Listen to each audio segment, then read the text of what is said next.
మావోయిస్టులు కీలక ప్రకటన చేశారు. ఎంఎంసీ మహారాష్ట్ర, మధ్యప్రదేశ్, ఛత్తీస్గఢ్ జోన్ పరిస్థితి అనంత్ పేరుతో లేఖను విడుదల చేశారు. జనవరి 1న ఆయుధాలను విడిచి లొంగిపోతామని అందులో పేర్కొన్నారు. ఒక్కొక్కరు బదులుగా అందరం ఒకేసారి లొంగిపోతామని తెలిపారు.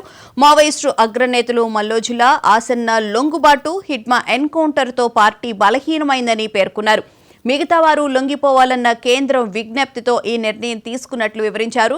2026 జనవరి 1న సాయుధ పోరాటాన్ని విరమించుకుంటామన్నారు. ఆయుధాలు అప్పగించి ప్రభుత్వ పునరావాసాన్ని అంగీకరిస్తామని చెప్పారు. తమకు సహకరించే రాష్ట్రంలో లొంగిపోవడానికి సిద్ధమని పేర్కొన్నారు.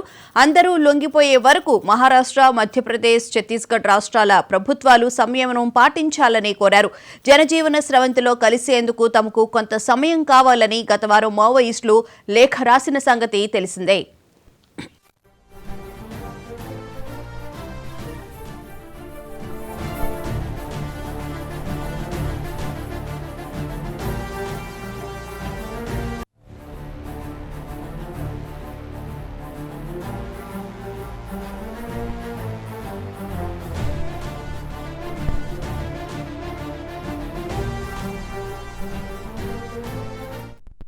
మావోయిస్టులు కీలక ప్రకటన చేశారు.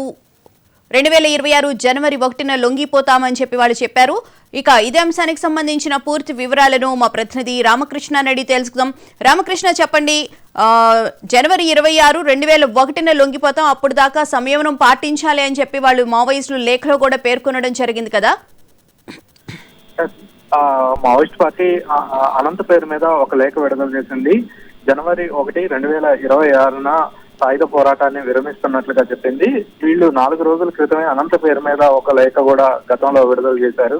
దాని సారాంశం ఏంటంటే, మేమంతా కూడా లొంగిపోవడానికి సిద్ధంగా ఉన్నాం, మాకు